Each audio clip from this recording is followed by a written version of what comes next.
아침이 오면 자녀된 우리 찬양해 주 광대하시네 영원토록 놀라운 영광의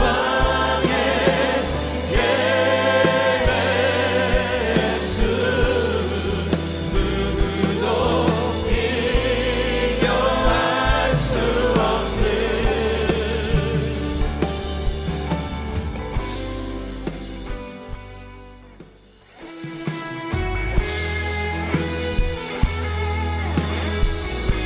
오늘도 우리 믿음의 눈을 들어 주님을 보기 원합니다.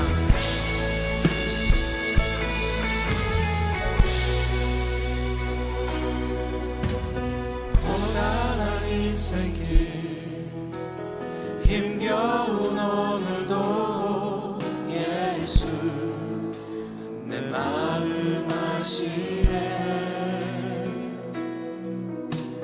지나간 아픔도 마주할 세상도 예수 내 마음 아시네 고단한 인생길 고단한 인생길 힘겨운 오늘도 예수 내 마음 아시네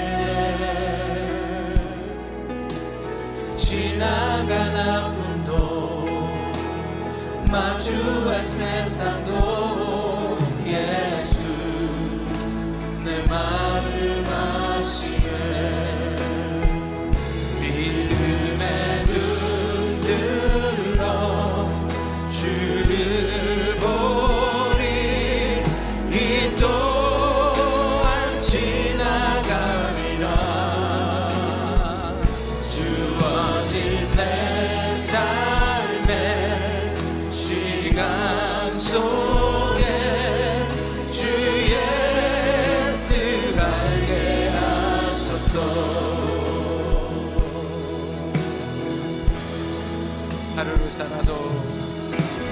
하루를 살아도 기쁨으로 가리 예수 늘 함께 하시네 후회도 염려도 온전히 맡기리 예수 늘 함께 하시네 믿음의 눈 들어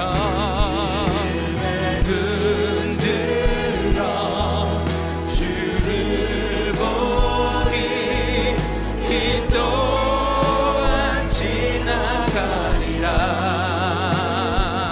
주어진 내 삶의 시간 속에 주의 뜻 알게 하소서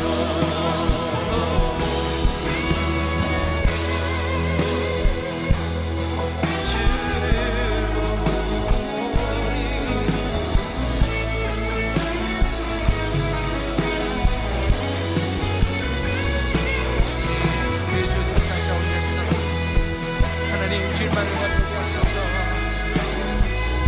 오늘도 우리를 치유하시는 하나님을 바라봅니다.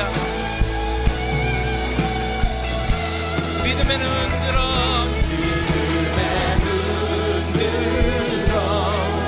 주를 보리 이 또한 지나가리라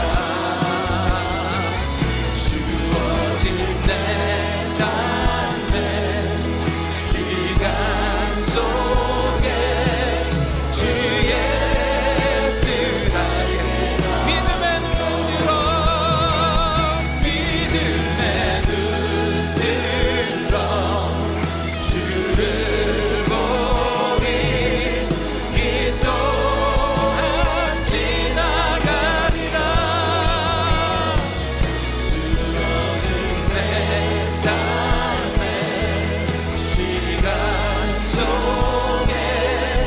주의 뜻 알게 하소서 주의 뜻 알게 하소서 주의 뜻 알게 하소서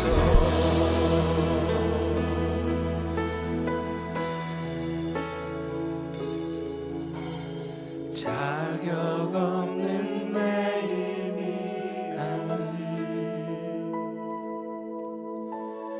오직 예수님의 보혈로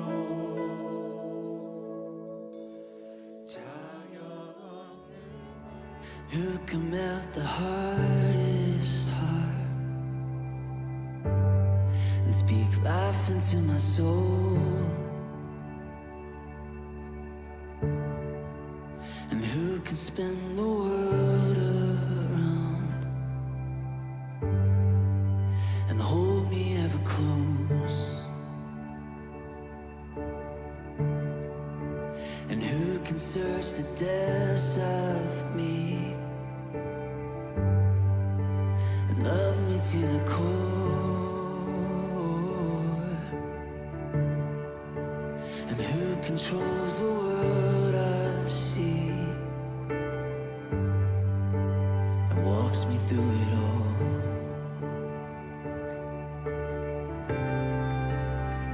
No one but you.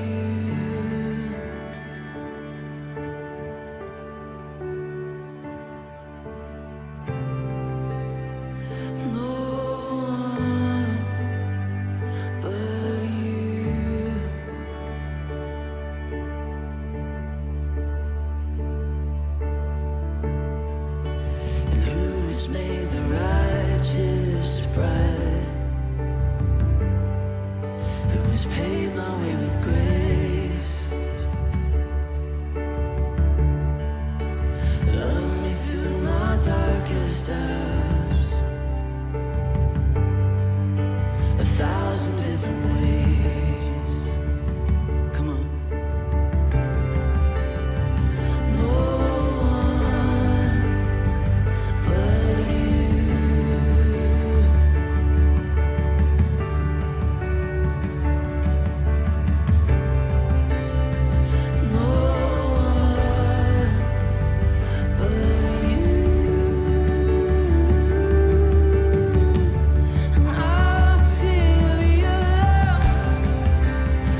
할렐루야. 귀한 4월 넷째 주 귀한 주일 예배에 나오신 여러분을 주님의 이름으로 환영합니다.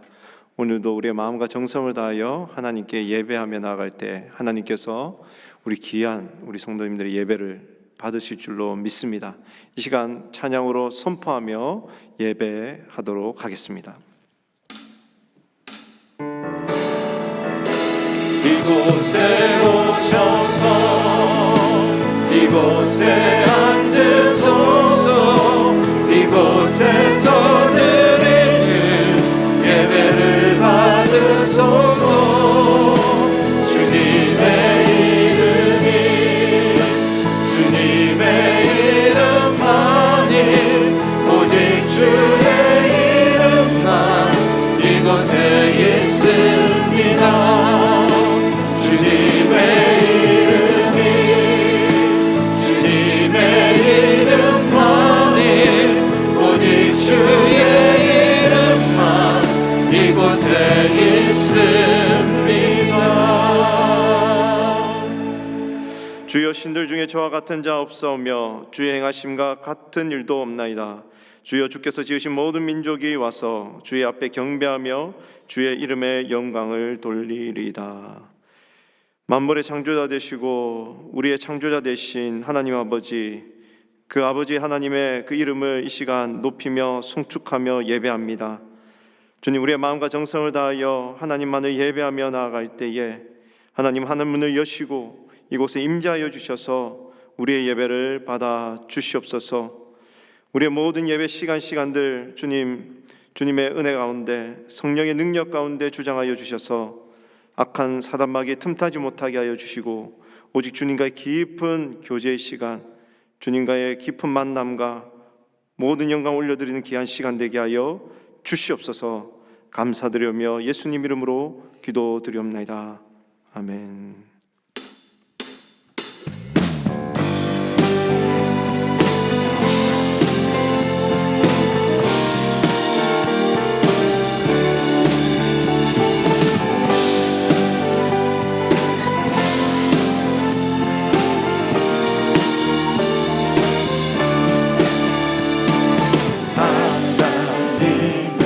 크신 사랑 하늘에서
하시고 주의 크신 구원받아 온전하게 하소서. 영광에서 영광을 정부까지 이르러 크신 사랑 감격하여 경배하게 하소서. 크신 사랑 감격하여 경배하게 하소서.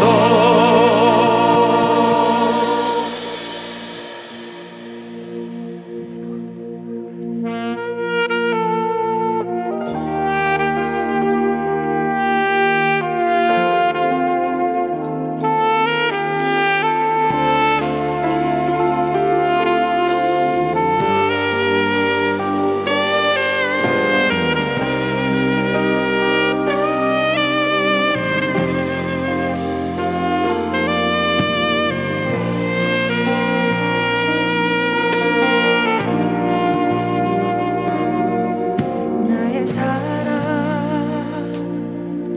너는 어여쁘고 참 귀하다. 어느 보석보다 귀하다. 내가 사랑스럽지 않을 때 너를 온전히 사랑하고 너와 함께하려 내가 왔노라.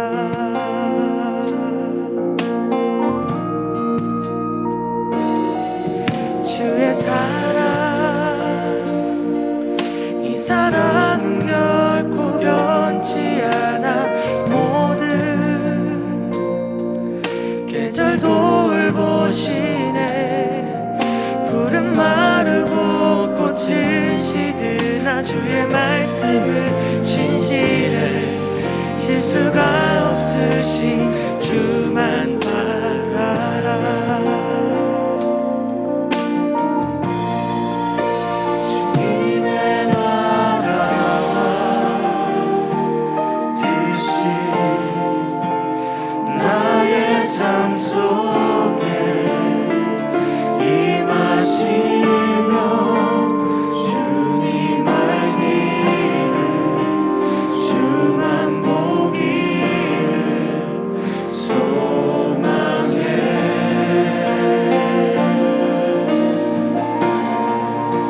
거룩히 살아가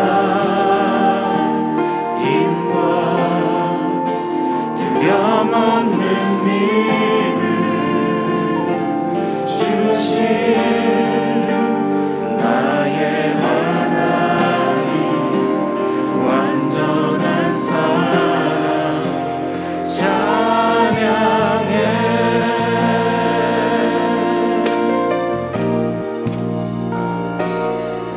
주의 사랑 이 사랑은 결코 변치 않아. 모든 계절 돌보시네. 푸른 마르고 꽃은 시드나 주의 말씀은 신실해. 실수가 없으신 주만 바라라. 주님의 나라와 뜻이 나의 삶 속에 임하시며 주님 알기를 주만 보기를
주님의 나라와 주님의 나라와 뜻이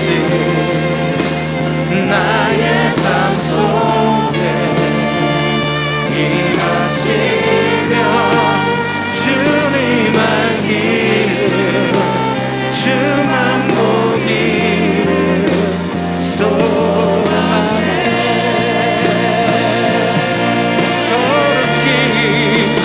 거룩히 살아가 힘과 두려움없는 믿음 주신 나의 하나님 완전한 사랑 찬양해 내 사모하는 내 사모하는 주의 온 세상 구주시라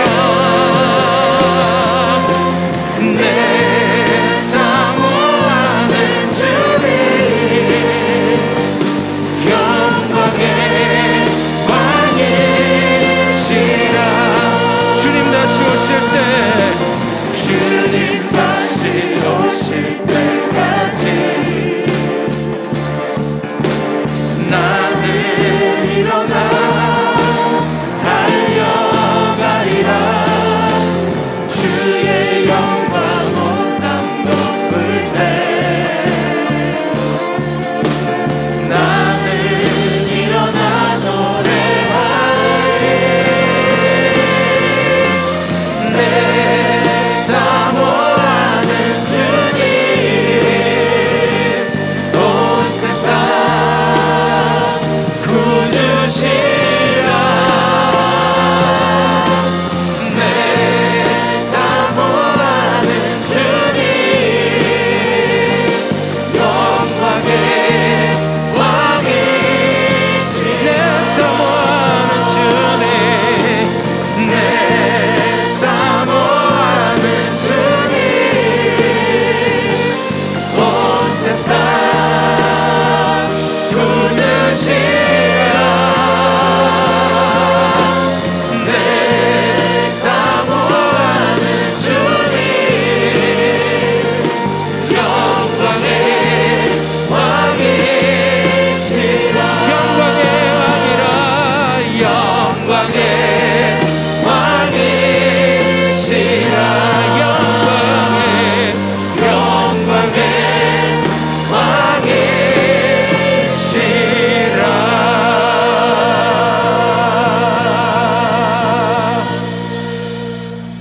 하나님, 죄로 인하여 죽을 수밖에 없던 저희에게 예수 그리스도의 십자가 대속을 통하여 저희의 모든 죄를 사하여 주시고 하나님 자녀 삼아 주심을 감사드립니다.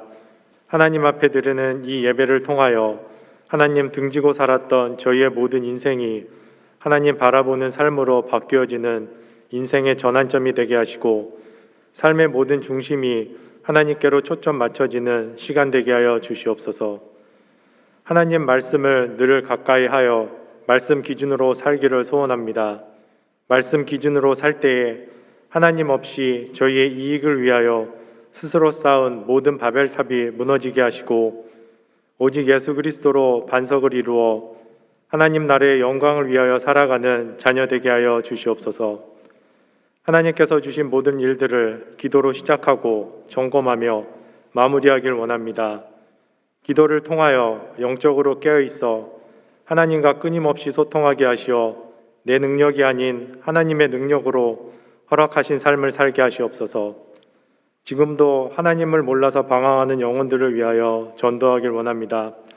저희의 수준과 형편에 상관없이 하나님께서 강권적으로 역사하시고 저희의 입술을 주장하시어서 저희 주위에서 영육간에 죽어가는 영혼들에게 생명 대신 예수 그리스도를 증거케 하시옵소서. 교회를 위하여 기도합니다.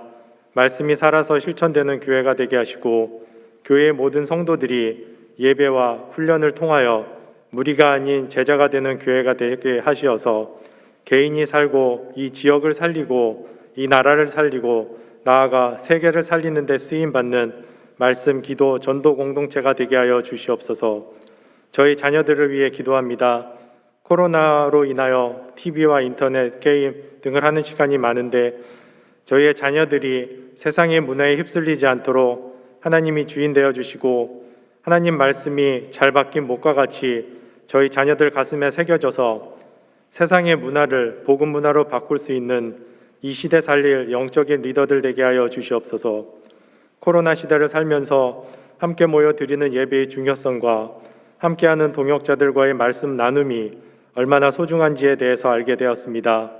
하루빨리 이 모든 어려움과 불편함을 끝나게 하시어서 하나님 앞에 나와 마음껏 찬양하고 예배하는 일상을 회복하게 하여 주시옵소서.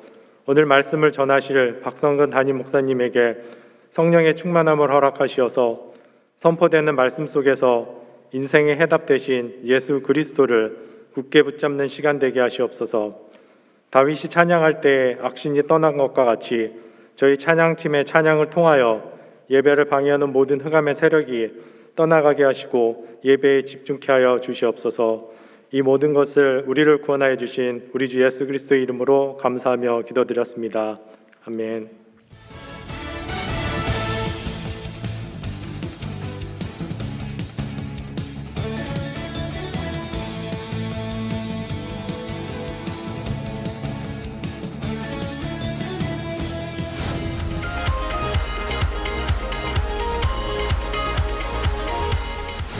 비전 워십은 브레이크스루를 주제로 한 찬양과 말씀과 기도가 있는 청년 대학생 집회입니다. 이번 비전 워십을 통해서 킹덤 비전을 가진 새로운 젊은 세대들이 일어날 것입니다. 하나님 나라 비전을 위해 헌신할 모든 청년 대학생들을 초대합니다. 또한 은혜를 사모하는 성도님들의 많은 참여와 중보 기도를 부탁드립니다.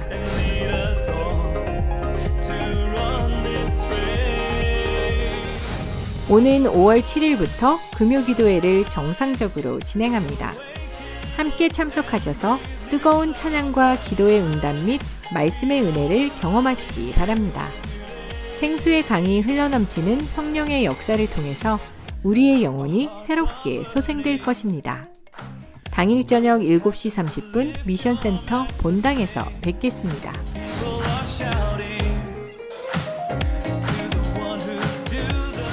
코로나로 중단되었던 뮤직스쿨을 오는 5월 1일부터 정상적으로 재개합니다. 신실하고 우수한 교사들이 직접 토요일과 주일 클래식 음악 수업을 지도합니다.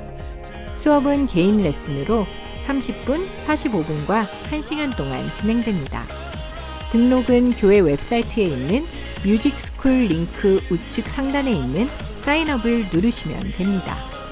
관심 있는 학부모님들의 많은 참여와 지원을 부탁드립니다.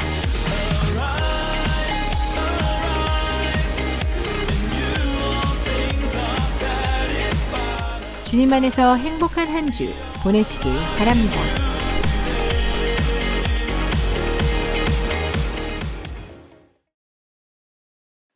귀한 예배 함께 하신 여러분 모두를 다시 한번 주님의 이름으로 환영합니다.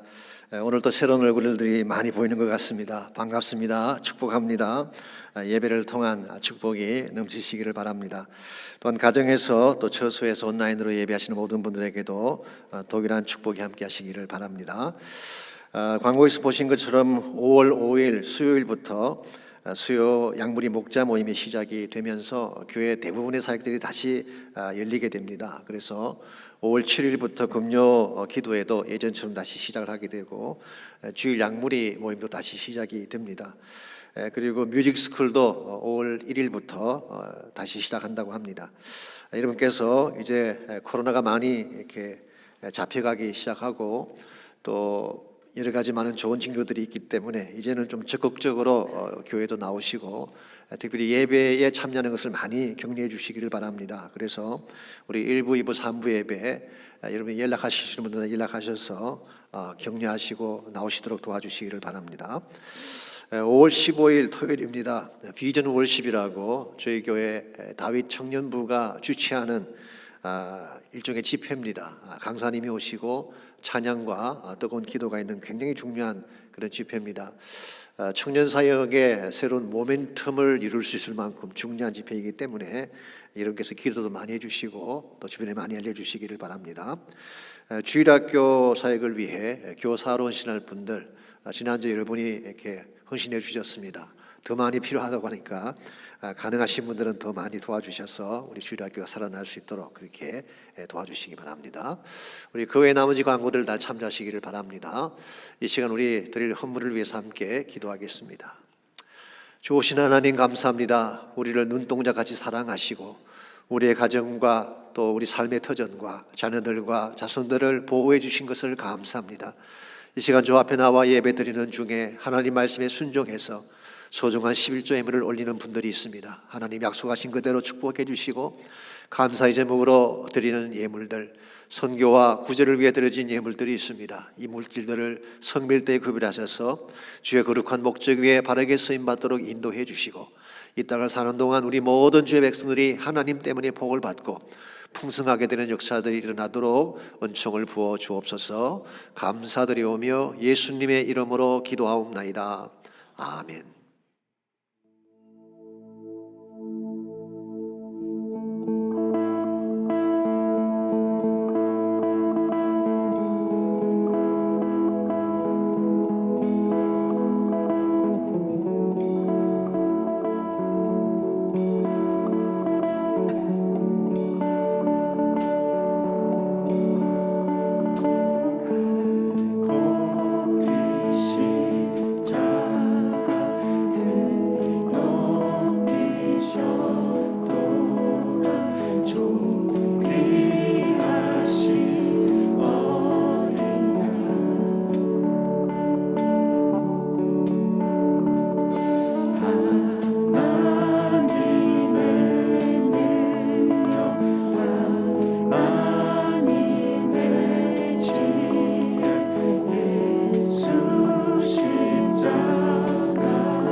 죽음 뒤에 승리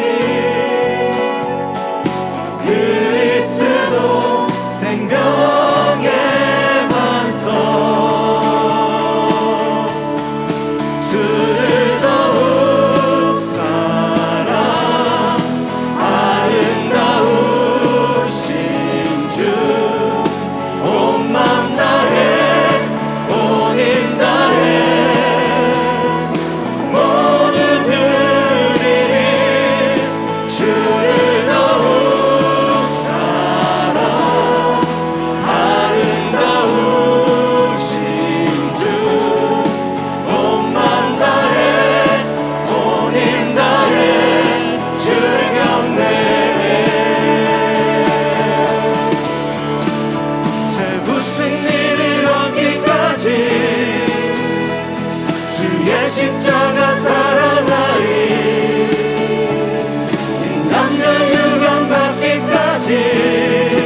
관찰력이 성공을 이끈다.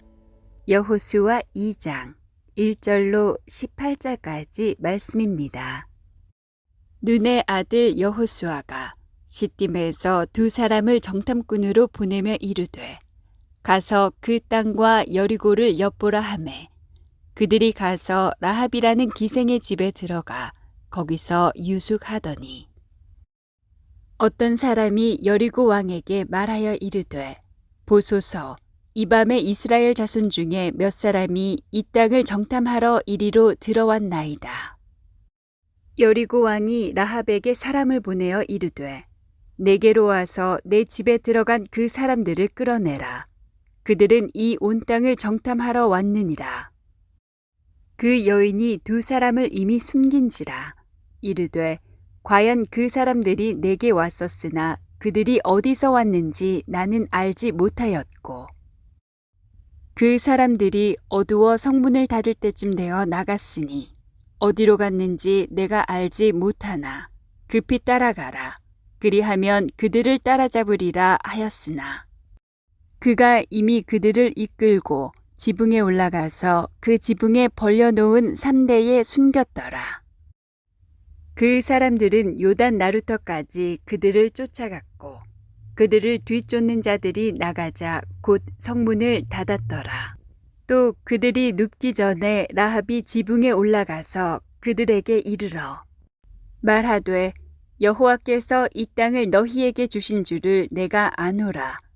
우리가 너희를 심히 두려워하고 이 땅 주민들이 다 너희 앞에서 간담이 녹나니 이는 너희가 애굽에서 나올 때에 여호와께서 너희 앞에서 홍해 물을 마르게 하신 일과 너희가 요단 저쪽에 있는 아모리 사람의 두 왕 시혼과 옥에게 행한 일 곧 그들을 전멸시킨 일을 우리가 들었음이니라. 우리가 듣자 곧 마음이 녹았고 너희로 말미암아 사람이 정신을 잃었나니 너희의 하나님 여호와는 위로는 하늘에서도 아래로는 땅에서도 하나님이시니라.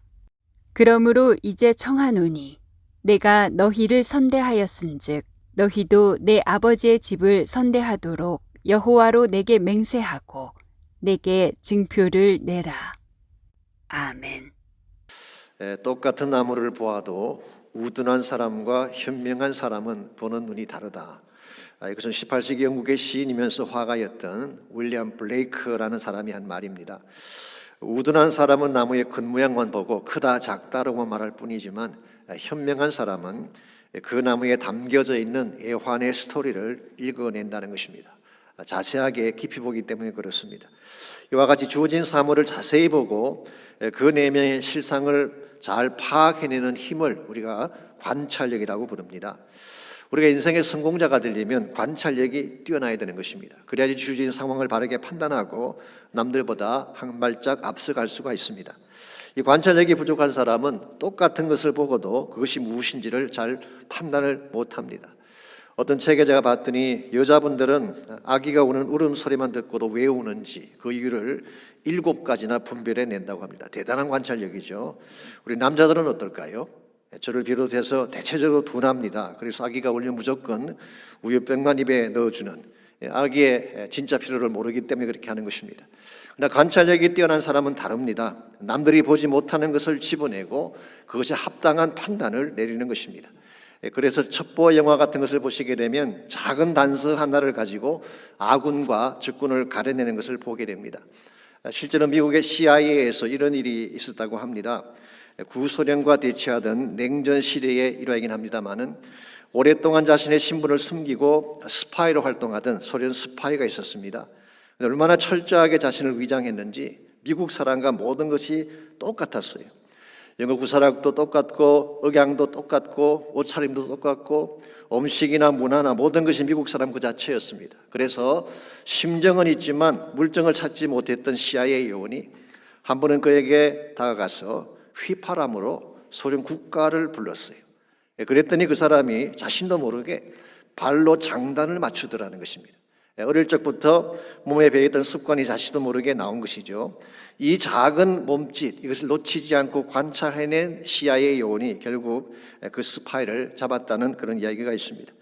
이와 같이 관찰력이라고 하는 것은 판단을 바르게 하고 해야 할 일을 바르게 행하게 하는 중요한 능력이 되는 것입니다. 그러나 이와 같이 인지적으로 관찰하는 것만으로 인생의 모든 것을 파악할 수가 있을까요? 저는 그렇지 않다고 생각합니다. 우리 인간이 가지고 있는 인지적인 관찰 능력은 한계가 있기 때문에 그렇습니다. 즉 눈에 보이는 피지컬한 현상만 보지 그 내면을 들여다볼 능력이 없는 것입니다. 그래서 더 중요한 것은 영적인 관찰력입니다. 영적인 관찰력이라고 하는 것은 하나님이 어디로 움직이시는가, 영적인 현상을 보고 거기에 합당하게 판단을 내려서 행하는 것을 말하는 것입니다. 영적 관찰력이 뛰어나야지 인생의 진정한 문제를 바로 볼 수 있게 되고 하나님의 뜻을 바르게 분별해서 참으로 하나님이 기뻐하는 길을 갈 수가 있는 것입니다. 실제로 성경을 보시게 되면 하나님의 뜻을 바르게 수행했던 인물들 가운데는 영적 관찰력이 뛰어난 사람들이 많았습니다. 예를 들어서 창세기 보시면은 아브라함이 마물에 상수리 나무 아래 있을 때에 저 멀리서 3명의 나그네가 오는 것이 보였습니다. 중동 지방에 선이 볼 수 있는 그런 여행객이죠. 그때 아브라함이 장막에서 달려나가서 그 앞에 몸을 굽히면서 나의 주여, my Lord라고 이렇게 고백을 했습니다. 그리고는 엉긴 젖, 이 뻘입니다. 우리 NLT에서는 요구르트라고 번역을 했습니다마는 우유와 잘 구운 송아지 고기로 그들을 대접해 드렸어요. 쉽게 말하면 최상의 식사 대접을 한 것입니다. 왜 그렇게 했을까요? 일반 나그네와는 무엇인가 다른 것을 감지했기 때문에 그렇게 한 것입니다. 이것이 영적인 관찰력이죠. 아니나 다를까 대접하고 봤더니 그들이 천사들이었습니다. 그리고 그 중에 한 분이 많은 성경 주석가들에 의하면 성육신하시기 전에 주님이셨어요. 그때 주님이 이렇게 말씀하십니다. 내년 이맘때 내 아내 사라에게 아들이 있으리라. 아브라함 부부가 그토록 고대하던 축복에 대한 응답을 거기서 받게 된 거예요. 이 바른 관찰력이 축복을 가져온 케이스라고 할 수가 있겠습니다. 열왕기상 18장에 보게 되면 엘리야의 영적 관찰력에 대한 케이스가 나옵니다. 엘리야가 갈멜산 꼭대기로 올라가서 기도했을 때 처음에는 비가 오지 않았습니다. 근데 7번 기도했을 때에 7번째 기도가 끝났을 때에 저 멀리 지중해 위에 손바닥만한 구름 한 조각이 나타났어요. maybe 아무도 그 작은 구름의 의미를 노티스하지 못했을 것 같은데 엘리야는 알았습니다. 그 작은 구름 한 조각이 3년 반의 기근을 끝내고 큰 비를 몰고 온다는 사실을 인식을 했습니다. 그래서 엘리야는 아합에게 이렇게 말을 합니다. 아직 비가 오지도 않는데도 불구하고 마차를 갖추고 내려가십시오. 큰 비가 올 것입니다. 이게 영적인 분별력이에요. 이와 같은 영적인 분별력이 있었기 때문에 그 어둡던 아합 왕 시절에 바알 숭배에 끌려가지 않고 거룩한 신앙을 지키는 것이 가능했던 것이죠. 오늘 여러분과 저에게도 이와 같은 영적인 분별력이 필요합니다. 그 약한 세대 가운데서 바른 길을 선택할 수가 있는 것입니다. 아신대로 이 시대가 얼마나 악하고 혼탁합니까? 영적 관찰력이 없으면 어디로 끌려가는지 분별할 수가 없는 것입니다. 그래서 예수님께서 마태복음 16장에서 이런 말씀하셨습니다. 너희가 천기는 분별할 줄 알면서 날씨는 분별할 줄 알면서 시대의 표적은 분별할 수가 없느냐? 일종의 책망의 말씀이죠. 그 당시 종교 지도자들, 성경을 많이 안다는 사람들이 날씨는 분별을 하면서도 하나님의 움직임을 몰랐다는 거예요. 이것이 같은 그들이 잘못된 방향으로 선택을 하게 된 이유이기도 하죠. 오늘 여러분과 저에게도 이와 유사한 문제가 있다고 저는 생각을 합니다. 많은 사람들이 세상적인 동향에는 굉장히 밝잖아요. 주식의 동향이랄지 경제 지표랄지 정치적인 움직임에는 굉장히 민감하지 않습니까? 근데 하나님의 움직임에 대해서는 무관심한 분들이 많이 계세요. 그래서 하나님의 마음을 읽지 못하기 때문에 엉뚱한 곳에서 헤매일 때가 참으로 많은 것입니다. 그러나 여러분과 저가 진실로 하나님 나라 백성으로서 하나님의 뜻을 온전히 이루어드리기를 원한다면 영적 관찰력을 길러야 하는 것입니다. 그래야지 영적 상황을 바르게 판단할 수가 있게 되고 하나님의 뜻을 바르게 수행해 드릴 수가 있게 되는 것입니다. 그러므로 어떻게 하면 무뎌진 우리의 영적 분별력을 새롭게 함으로써 하나님이 목적하신 바를 이루어드리며 살 수 있을지 오늘 주신 본문을 중심으로 이것을 함께 정리해 보려고 합니다. 오늘 주신 이 본문의 말씀은 가나안으로 들어가기 전에 해야 될 3번째 준비에 대해서 말씀하고 있습니다. 그것은 정탐을 통해 상황 판단을 준비하는 과정이었어요. 자, 1절 말씀 보시면 여호수아가 전쟁을 시작하기 전에 정탐꾼을 보낸 사실을 이렇게 기록하고 있습니다. 눈의 아들 여호수아가 시딤에서 두 사람을 정탐꾼으로 보내며 이르되 가서 그 땅과 여리고를 엿보라 하매 그들이 가서 라합이라 하는 기생의 집에 들어가서 그게 유숙했다 그랬어요. 여기 보게 되면 시딤이라는 지역, 시딤은 가나안과 붙어있는 모압 지경을 말합니다. 이 두 강줄기가 있기 때문에 진을 치기에 좋은 그런 장소로 알려져 있죠. 그게 진을 친 여호수아가 2명의 정탐꾼을 가나안 안으로 보낸 것입니다. 기억하시겠지만 38년 전에는 몇 명을 보냈나요? 12명을 보냈습니다. 그런데 이번에는 2명만 보냈어요. 왜 그랬을까요? 많이 보낸다고 꼭 좋은 것은 아니라는 사실을 여호수아 본인이 경험했기 때문인 것 같습니다. 여러분, 하나님의 일은 숫자가 하는 것이 아닙니다. 작은 수일지라도 바른 믿음을 가진 사람이 하나님 일을 행하는 거예요. 그래서 스킵 하이징 목사님이 한때 이런 말씀하신 한 걸 들은 적이 있습니다. In God's economy, 하나님의 경제에 있어서는 less is more, 적은 것이 더 큰 것이다. 그런 재미있는 얘기를 하셨어요. 작은 숫자라고 할지라도 진짜 믿음을 가진 사람들이 모이면 더 큰 역사를 이룰 수 있다. 그런 뜻이에요. 이와 같이 여호수아는 2명의 정탐꾼을 여리고 안으로 보냈는데요. 그들에게 주신 사명이 뭔가요?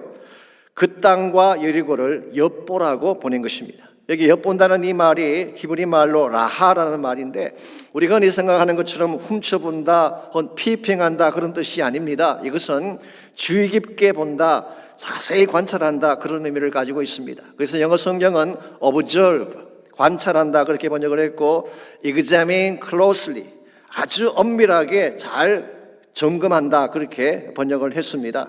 이 두 정탐꾼의 의무는 가나안 지경과 여리고를 두루 다니면서 정확하게 상황을 잘 관찰하고 그 상황을 와서 보고하는 것입니다. 사실 이 적군의 땅에 들어가서 정탐한다고 하는 것은 대단히 위험한 일이죠. 여호수아 본인이 누구보다 이 사실을 더 잘 알고 있는데 그럼에도 불구하고 왜 이 위험한 정탐 명령을 내렸을까요? 먼저 들어가서 상황을 정확하게 관찰하지 아니하면 바른 전투를 벌일 수 없기 때문에 그런 것입니다. 아시는 대로 지금 이제 첫 번째 가나안 전투가 시작이 됩니다. 이 여리고 전투가 첫 번째 전투인데요. 여기서 잘못되게 되면 가나안 정복 전체가 실패할 수 있는 것입니다. 그래서 굉장히 중요한 것 중에 하나가 미리 가서 정탐하는 거예요. 여러분과 저의 삶도 마찬가지입니다. 우리가 인생에서 성공하려면 관찰을 잘 해야 돼요. 나에게 주어진 과제가 무엇이며 어디에 문제가 있으며 누구와 어떻게 일을 해야 될지를 잘 점검한 후에 일을 시작해야지 모든 것을 바르게 행할 수가 있는 것입니다. 특별히 우리가 하나님 우리에게 부과하신 과제를 바르게 이루어내려면 영적인 안목과 관찰력이 매우 중요한 것입니다. 아시는 바대로 이스라엘이 38년 전에 가데스 바네아에서 그들이 가나안 땅으로 들어가지 못하고 광야로 되돌아온 사건이 있지 않습니까? 왜 그런 일을 했을까요? 12명의 정탐꾼 중에 10명이 잘못된 정탐을 했기 때문에 그렇게 한 것입니다. 쉽게 말하면 보아야 될 것은 보지 못하고 보지 못할 것만 보고 잘못된 보고를 한 것입니다. 영적인 관찰력이 부족하게 되면 이런 현상이 벌어질 수가 있는 것입니다. 그 결과 38년이라고 하는 긴 세월을 광야를 돌고 돌면서 헤맬 수밖에 없었던 것입니다. 관찰을 잘못하게 되면 직진해야 될 상황에서 돌아가게 되는, 여기에 이스라엘 백성의 문제가 있었고 어쩌면 오늘 여러분과 저의 문제도 여기 있는지 모르겠어요. 우리가 진짜 보아야 될 하나님의 세계와 하나님의 뜻을 잘 알지 못하고 내 마음대로 살게 되면 결국은 우리 인생이 방황하게 되는 것입니다.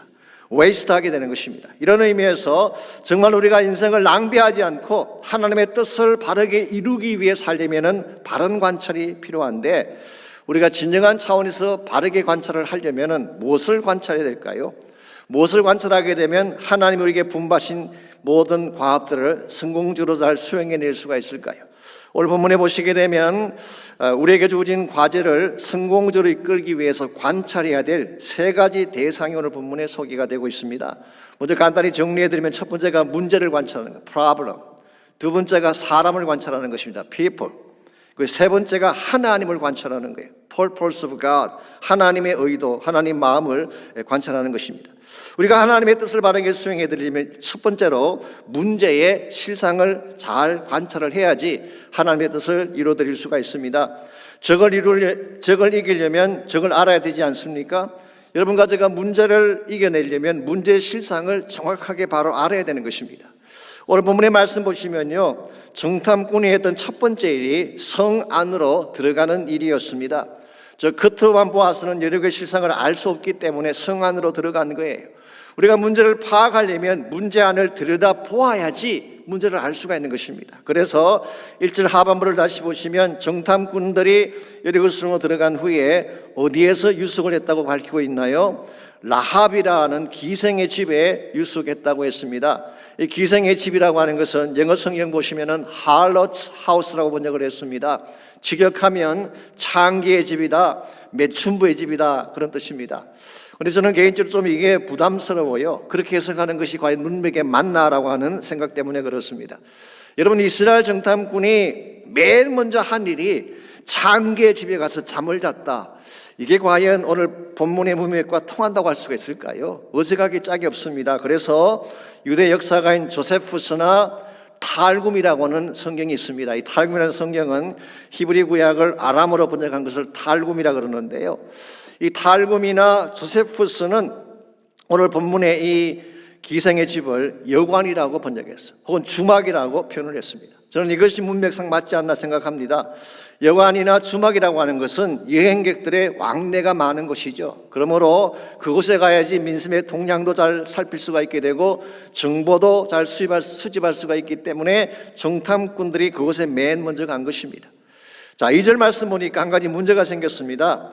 살짝 들어갔음에도 불구하고 정탐꾼이 들어온 사실을 누군가가 알고 여리고 왕에게 보고를 한 것입니다. 이걸 보게 되면 여리고에 살고 있는 사람들도 경계를 강화한 것 같습니다. 지금 이스라엘 백성이 자기 눈앞까지 왔다는 사실을 알고 경계를 굉장히 강화시켰던 것 같습니다. 그래서 정탐꾼이 들어온 사실을 알고 왕에게 보고를 한 것입니다. 그때 왕이 라합에게 사람을 보내서 그 사람들을 끄집어낼 것을 명령을 하죠. 그랬는데 라합이 어떻게 했나요? 그들을 지붕 위 3대 사이에 숨겨주고 병사들을 따돌렸다고 했습니다. 이 3대라고 하는 것은 일종의 근초어둠이라고 생각하시면 되겠습니다. 몰래 숨겨주고 잡으러 왔던 사람들을 돌려보냄으로써 기지를 발휘해서 정탐꾼의 생명을 건져준 것입니다. 자, 라합이 왜 이와 같이 정말 위험을 무릅쓰고 이와 같은 일을 감행을 했을까요? 9절 말씀 보시게 되면 라합이 한 가지 확신했던 것이 있습니다. 그게 뭐냐고 하면 여리고성이 망한다는 사실을 알고 있었어요. 9절은 이렇게 기록하고 있습니다. 여호와께서 이 땅을 너에게 주신 줄을 내가 아노라. 우리가 너희를 심히 두려워하고 이 땅 주민들이 다 너희 앞에 간담이 농나니 그랬어요. 여호와께서 주신 땅이라면 이제 이 땅은 정복당할 수밖에 없다는 것이죠. 그러면서 한마디 말씀을 더했는데 우리가 너희를 볼 때에 두려움이 가득 찼고 이 땅을 살고 있는 주민들, 즉 가나안 사람들이죠, 너희들 앞에서 간담이 녹았다, 그렇게 말씀하고 있습니다. 우리 이 고백 속에서 무엇을 발견할 수 있나요? 실상은 여리고에 살고 있던 사람들, 가나안에 살고 있던 그 주민들이 이스라엘 백성을 두려워했다는 사실을 발견할 수가 있습니다. 그런데 민수기 13장에 보시게 되면 38년 전에 가데스 바네아에 갔던 10명의 정탐꾼들은 정반대 보고를 했어요. 그러니 그들은 이렇게 보고했습니다. 가나안 땅에 들어가 보았더니 그들은 우리보다 강합니다. 그 땅은 그 주민을 삼키는 땅입니다. 가나안 사람들은 신장이 장대한 자들입니다. 그들에 비하면 우리는 메뚜기와 같습니다. 이게 38년 전에 10명의 정탐꾼이 했던 보고였습니다. 그랬는데 막상 가나안 안에 들어가서 직접 그 주민들의 말을 들어보니까 사실은 그들이 두려워 떨고 있었다는 사실이에요. 이걸 보면 뭘 알 수가 있나요? 지난번 정탐꾼들이 관찰을 잘못했다는 것을 확인할 수가 있습니다. 그들은 그 모양만 본 거예요. 매우 외형은 그들의 키가 컸을 가능성이 있을지 모르겠지만 그 모양만 본 것입니다. 그리고 그들 속에 있는 진짜를 보지 못한 거예요. 오늘 본문이 밝히고 있는 가나안의 진실은 무엇입니까? 실제로는 그들이 간담이 녹을 정도로 벌벌 떨고 있다는 사실. 여러분이 문제를 풀기를 원하면 문제의 근만 보아서는 알 수가 없습니다. 그 내면을 들어가 보아야 하는 것입니다. 그리고 그 내면에 있는 문제를 진짜 알기를 원한다면 믿음의 눈을 가져야 돼요. 믿음의 눈으로 영적 관찰을 할 때에 참된 실상을 발견하게 되고 거기에서 하나님이 주시는 해답을 얻게 되는 것입니다. 다시 말씀드리지만 38년 전 10명의 정탐꾼들이 관찰을 잘못한 근본 이유가 뭔지 아십니까? 그들 마음속에 믿음이 없었어요. 하나님이 그들 마음속에 없었습니다. 혹시 있다고 하더라도 they had a little God. 그들은 작은 하나님을 갖고 있었어요. 작은 하나님을 마음에 품었기 때문에 가나안이 큰 문제로 보이게 된 것입니다.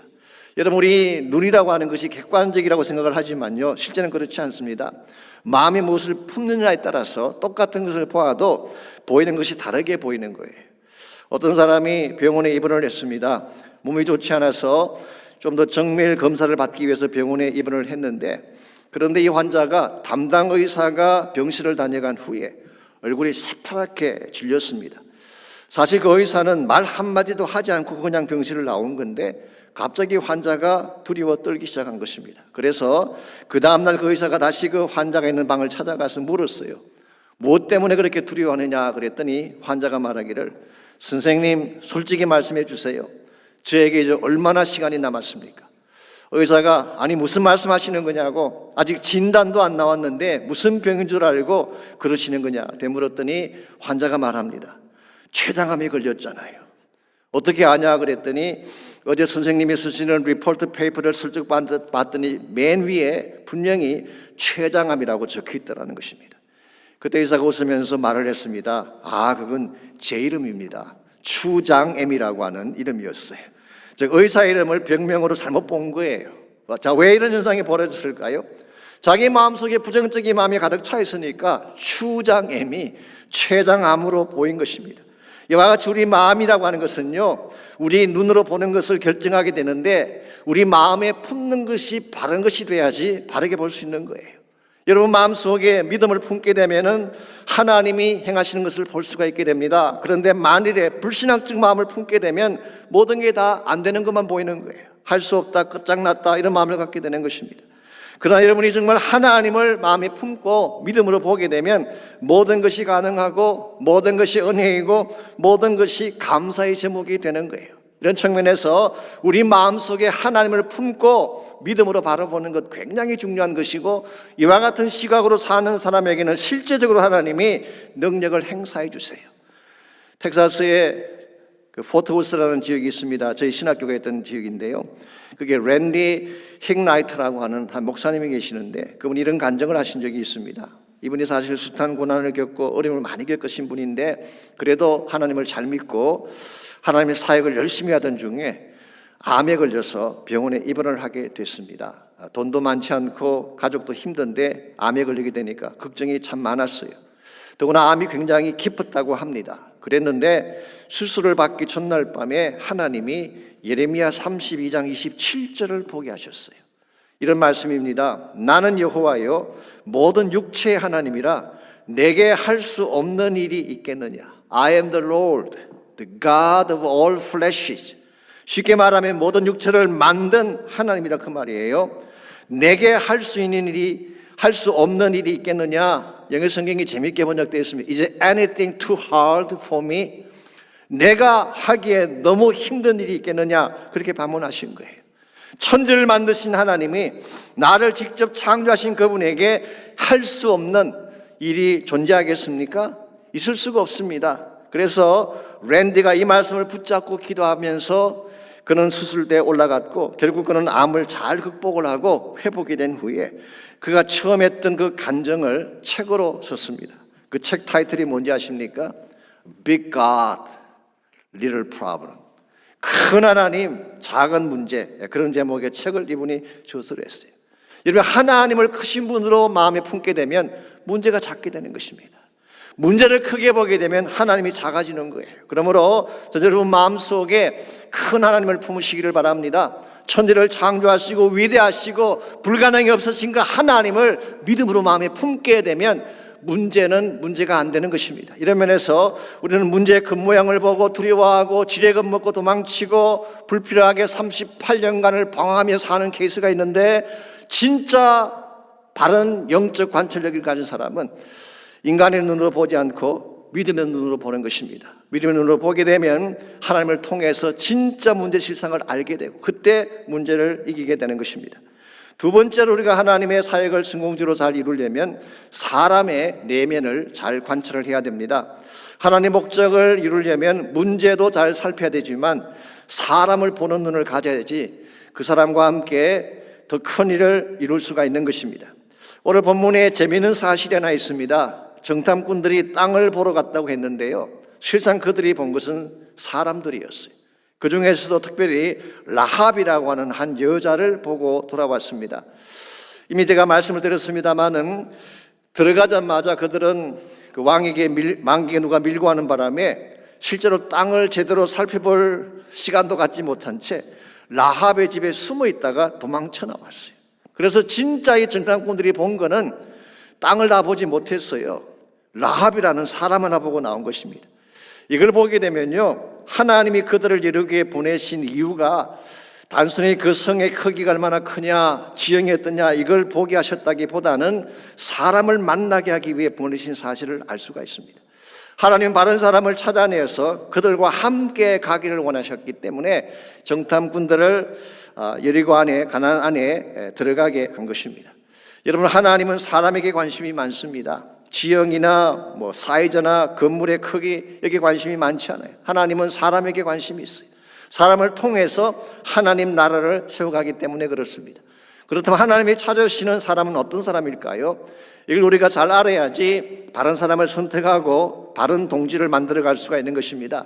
오늘 본문에 보시게 되면 라합이 나오는데, 솔직히 말씀을 드려서 이 라합이라는 사람은 그 외적인 면에서만 본다면 좋은 조건을 갖춘 사람이라고 말할 수가 없습니다. 첫 번째로 직업이 기생이었잖아요. 물론 그것이 오늘날의 창교는 다른 것이라고 말을 하지만 주막의 여인이라고 하는 것이 그렇게 고상한 직업은 아니었을 가능성이 많죠.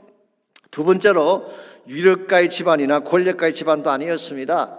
아마도 미천한 신분 출신이 아니었는가 생각을 합니다. 더구나 라합은 이방인이요 가나안 여인이었어요. 이 외형적인 모습만 본다면, 객관적인 것만 본다면 사실은 그렇게 추천할 만한 인물이 되지 못합니다. 그런데 이 라합의 내면을 들여다보았더니 그 안에 믿음이 있었어요. 진짜 하나님을 신뢰하는 믿음이 있었어요. 9절에서 11절을 보시게 되면 라합이 가지고 있던 신앙의 내용이 잘 나타나 있습니다. 먼저 9절 말씀 보시면 여호와께서 이 땅을 너에게 주신 줄을 내가 안다 그랬어요. 이 말은 다른 말로 표현하면은 하나님의 약속을 안다, 하나님이 이스라엘 백성에게 맺은 언약을 안다, 그런 뜻이에요.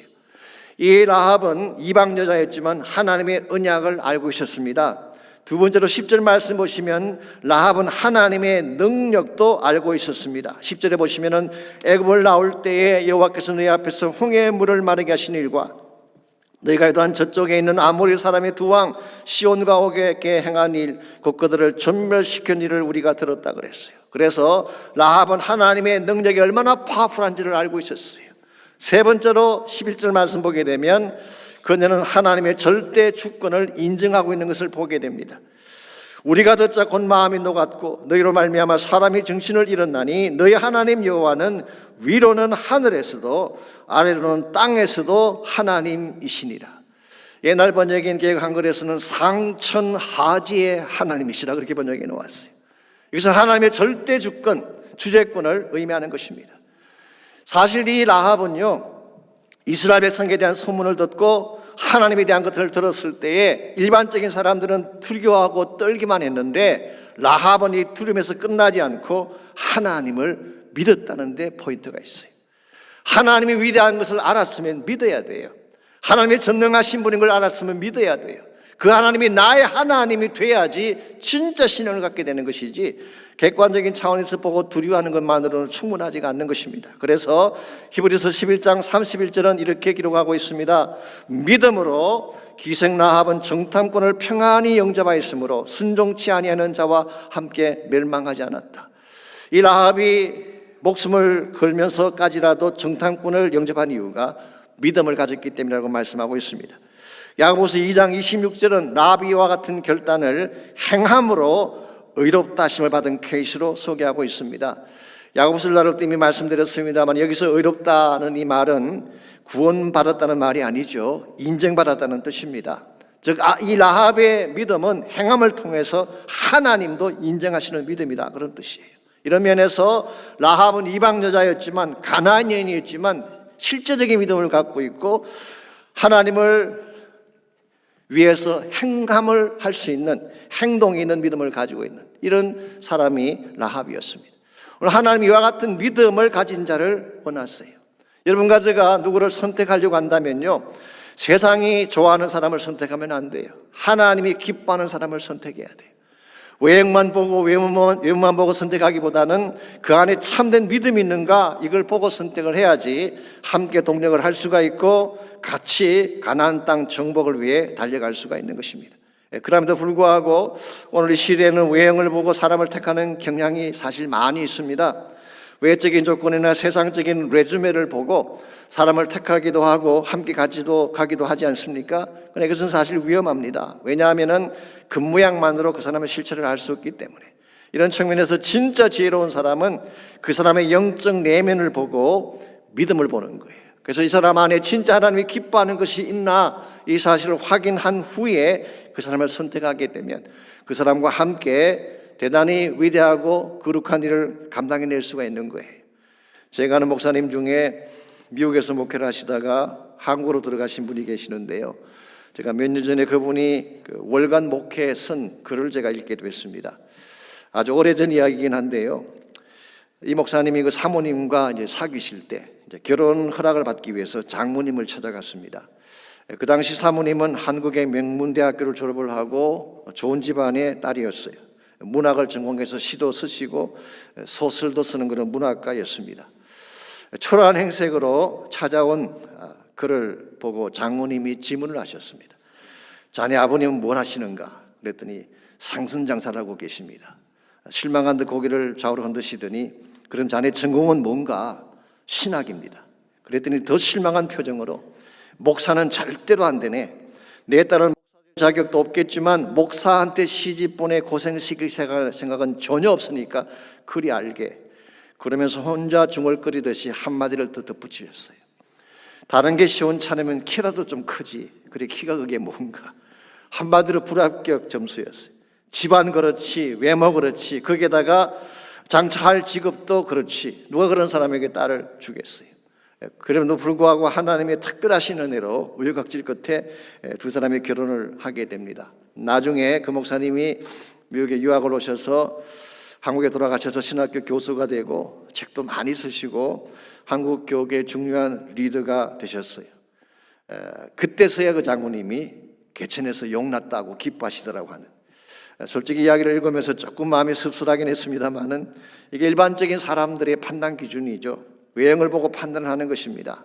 그래서 외형이 잘 갖춰져 있으면 좋은 사람, 그렇지 않으면은 좋지 않은 사람, 이건 대단히 위험한 선택 기준이 아닐 수가 없습니다. 여러분과 제가 진짜 하나님을 위해 함께 동력하기를 원한다면 좀 부족해도 그 마음속에 하나님에 대한 신앙이 분명해야 돼요. 그 마음 중심에 하나님의 부르심과 하나님 나라에 대한 비전이 분명해야지 동력할 수가 있는 것입니다. 그때에 같이 하나님 꿈을 향해 달려갈 수가 있게 되고 하나님이 분부하신 더 위대한 사역을 감당할 수가 있는 것입니다. 이런 측면에서 우리가 하나님이 부여하신 그 일을 성공적으로 잘 수행하기를 원한다면 관찰을 잘 해야 되는데 첫 번째로 관찰해야 될 것이 문제입니다. 문제를 잘 관찰해야지 불필요한 두려움을 넘어서서 문제를 정복할 수가 있는 것입니다. 둘째는 사람을 잘 관찰해야 돼요. 겉모양만 보지 말고 내면을 보시기 바랍니다. 진짜 믿음 있는가를 보시고 바른 사람을 선택할 때에 함께 하나님의 나라를 위해 달려갈 수가 있는 것입니다. 하나님의 뜻을 성공적으로 수행하려면 세 번째로 필요한 것이 하나 더 있는데요, 그것은 바로 하나님의 마음을 관찰하는 것입니다. 하나님 마음속에 무엇을 가지고 계시나 이걸 잘 관찰을 해야지 하나님의 뜻에 합당한 삶을 추구할 수가 있는 것입니다. 자, 오늘 본문에서 정탐꾼들의 정탐을 통해 확인된 또 하나의 중요한 사실이 있습니다. 그것은 하나님이 그들을 그곳에 보낸 목적이 단순히 그 성을 멸망시키려는 것만은 아니었다는 사실이에요. 사실은 하나님은 그 성 안에서 구원할 자가 있는가를 찾기 위해서 정탐꾼을 보내신 것입니다. 그것도 미천하고 초라한 한 여인의 가정을 구하기 위해 정탐꾼을 보낸 거예요. 저는 여기에 하나님의 심정이 있다고 저는 생각을 합니다. 물론 가나안 족속이 하나님 앞에 범죄했기 때문에 마땅히 진멸하고 심판해야 되죠. 그것이 공입니다. 그런데 하나님 마음의 깊은 곳에는 단순한 심판보다는 사람을 사랑하는 마음이 있었어요. 그래서 구원하기를 원하시는 간절한 마음이 있었습니다. 한 영혼이라도 혹시 구원할 사람이 없을까? 그래서 이스라엘과 함께 가나안을 향해 나아갈 사람은 없을까? 이것을 잘 관찰하고 그들을 구원해 내기 위해 정탐꾼을 보냈다고 말할 수가 있습니다. 그렇기 때문에 12절과 13절을 보시면요, 라합이 이스라엘이 여리고를 무너뜨릴 때 자신과 자신의 가족을 구원해 줄 것을 요청했을 때 두 정탐꾼이 그렇게 하겠다고 약속을 합니다. 그러면서 징표를 하나 정하는데 그게 18절에 나옵니다. 18절에 보시면은 우리가 이 땅에 들어올 때에 우리를 달아내린 창문에 이 붉은 줄을 메고 내 부모와 형제와 내 아버지의 가족을 다 내 집에 모아라. 그러면 이 붉은 줄이 있는 그 집안에 있는 사람들은 한 명도 건드리지 않고 살려주겠다는 말을 했어요. 여러분의 이해를 좀 돕기 위해서 조금 더 설명을 드리자면요, 여리고성의 구조가 이렇게 되어 있습니다. 영국의 고고학자인 존 가스탕 교수가 1930년부터 36년까지 자기 아들과 함께 여리고 지역에 발굴을 했습니다. 그리고 굉장히 많은 자료들을 발표를 했는데요, 그 자료에 보게 되면 여리고성의 성벽이 두 겹으로 되어 있어요. 두 겹으로. 성벽이 하나만 있는 것이 아니라 외곽 성벽이 있고 안에 또 성벽이 있어요. 그 간격이 4.5m 간격. 일반적으로 고대 사회에서 난공불락의 성들은 일반적으로 한 겹이 아니라 여러 겹으로 성벽이 되어 있습니다. 그래서 여리고성 같은 경우는 두 개의 성벽이 있는데요, 그 사이가 4.5m 되니까 그 성벽 사이에 대들보를 얹고 그 위에 집을 짓고 사는 사람들이 많았어요. 오늘 본문에 나오는 라합의 집도 바로 그 성벽 위에 있는 집이었습니다. 그래서 외곽 쪽 성벽으로 난 창문이 있고 안쪽으로 난 창문이 있었어요. 자, 그래서 정탐꾼들을 탈출시킬 때에 외곽으로 난 창문으로 탈출을 시키. 그래서 거기에다가 붉은 줄을 메어두게 되면 그 집은 우리가 건드리지 않겠다라고 말한 것입니다. 자, 그렇다면 여기서 창문에 달아내린 붉은 줄, 스칼렛 코드라고 합니다. 영어 성경 보시게 되면 이 창문에 달아놓은 붉은 줄이 무엇을 예표하는 것일까요? 짐작하시는 대로 속죄의 피를 예표하는 것으로 보는 것이 옳습니다. 클레멘트나 오리겐 같은 교부들도 그렇게 보았고 종교개혁자인 마르틴 루터도 그렇게 보았습니다. 매튜 헨리 같은 주석가는 그것을 어린 양의 피로 그렇게 보기도 했습니다. 같은 내용이죠. 전 여기에 하나님 사랑의 징표가 있다고 생각합니다. 사실은 다 멸망시켜야 되는데, 전부 다 전멸시켜야 되는데 이와 같이 붉은 줄을 내린 집은 건지겠다는 것, 이게 하나님의 심정이에요. 그래서 이 라합을 비롯한 그 가족이 구원을 받게 되고요, 더 놀라운 사실이 뭔지 아십니까? 하나님은 단순히 라합을 건지는 것으로 끝나지 않고 이 라합을 하나님 나라 목적을 위해 사용해 주셨어요. 우리 구약에 나오지 않지만 신약 성경에 가보면 알 수 있습니다. 마태복음 1장 5절에 보시게 되면 이 라합이 예수님의 족보에 올라가 있습니다. 살몬의 아내가 되어서 보아스를 낳았다고 마태복음 1장 5절이 기록하고 있습니다. 아마도 오늘 그 본문에 나온 두 정탐꾼 중에 한 명이 살몬이 있을 가능성이 많죠. 그리고 그 사람의 지파가 유다 지파였을 가능성이 많습니다. 여러분, 이게 우연 같아 보이지만 사실 어메이징하지 않습니까? 이 여리고 땅에 살고 있던 초라한 여인, 누가 봐도 빛이 나게 보이는 한 여인인데 그 여인을 하나님이 픽업하셔서 하나님 구속사의 가장 소중한 라인인 메시아닉 라인에 참여하겠다는 것은 어메이징한 그레이스, 너무나 위대한 은혜가 아닐 수 없습니다. 저는 여기에 하나님의 심정이 있다고 생각합니다. 하나님 본심은 이런 거예요. 우리가 죄를 범했기 때문에 마땅히 심판해야 되지만 할 수만 있으면 건지기를 원하시는 것. 그래서 예수님 보내신 거예요. 그래서 보혈을 흘리게 하신 것입니다. 우리에게는 공로가 없지만 예수의 보혈을 신뢰하고 믿음을 가진 사람들은 건져내시겠다는 것이 하나님의 은혜예요.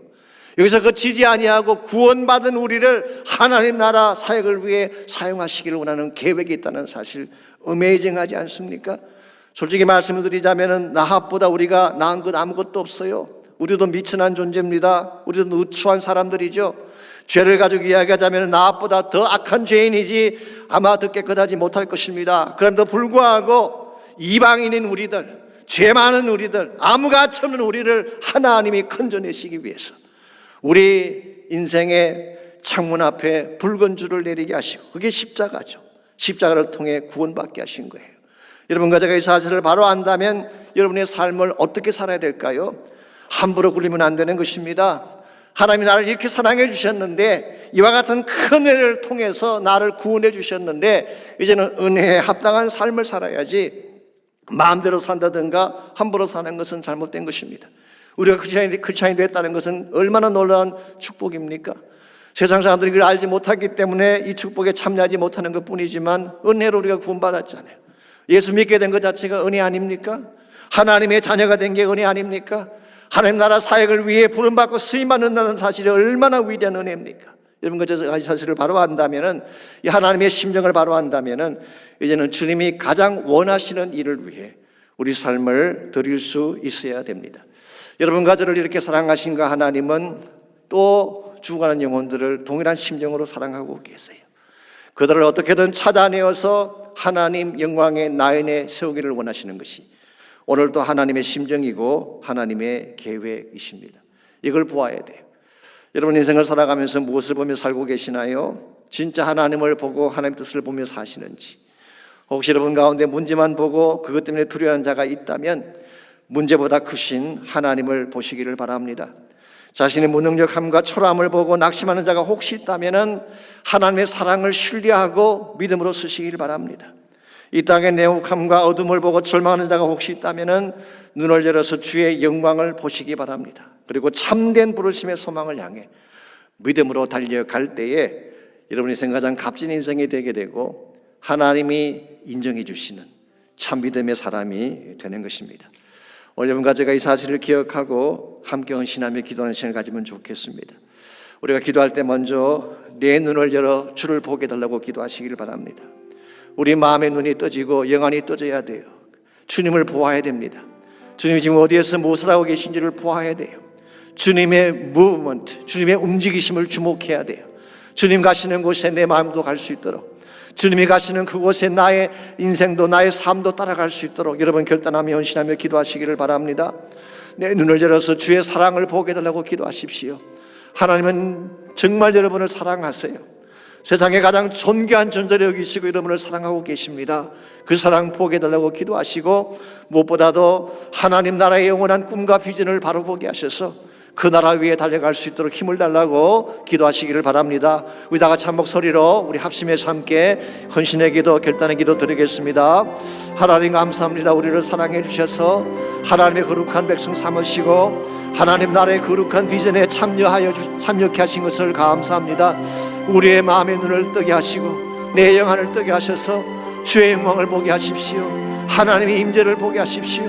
주님의 움직이심을 보게 하시고 주의 나라를 보게 하시고 하나님의 부르심의 소망을 보게 하셔서 이 땅에 그저 살다 사라지는 인생이 아니라 주의 나라의 영광에 쓰임받게 하시고 주의 나라 비전을 위해 쓰임받을 수 있는 우리 모두가 되게 하여 주옵소서. 저희 교회가 그런 교회가 되게 하셔서 마지막 시대 주의 사명을 이루게 하시고 주의 꿈을 이루는 데 쓰임받도록 이 교회를 그렇게 축복하여 주시옵소서.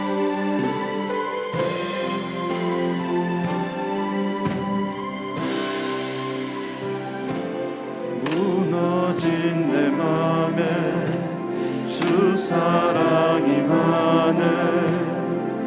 나의 눈을 열어 주 보게 하시네. 길 잃은 날 위해 성령 강구하사 나의 눈을 열어 주 보게 하시네. 나의 눈을 열어 주 보게 하시네. 주의 나라 오리라. 주께서 부르실 때 소망과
한번 고백합니다. 주의 나라 오리라. 주의 나라 오리라. 주께서 부르실 때 소망과 영광에 주의 뜻 이루소서. 하나님 감사합니다. 우리의 눈을 뜨게 하셔서 주의 영광을 보게 하시며 주의 비전을 보게 하신 것을 감사합니다. 바다가 열리고 열방들이 주께로 돌아오며 주의 음성 앞에 새로운 구원의 역사들이 일어나는 것을 보고 싶습니다. 주여, 우리의 심령의 눈을 뜨게 하시고 영혼의 눈을 뜨게 하셔서 하나님의 행하심을 목격하게 도와주시고 주의 부르심 앞에 순종함으로 말미암아 주의 나라 영광 위에 쓰임받는 저희 모두 되게 하여 주시옵소서. 이제는 우리 구주 예수 그리스도의 은혜와 하나님 아버지의 무한하신 사랑과 성령님의 충만한 임재하심이 이 시간 주님 앞에 나와 진심을 다해 예배하는 사랑하는 주의 백성 한 분 한 분에게, 그들의 가정과 삶의 터전과 자녀들과 자손들 위해 이제로부터 항상 함께하여 주시기를 살아계신 예수님의 이름으로 간절히 축원하옵나이다. 아멘.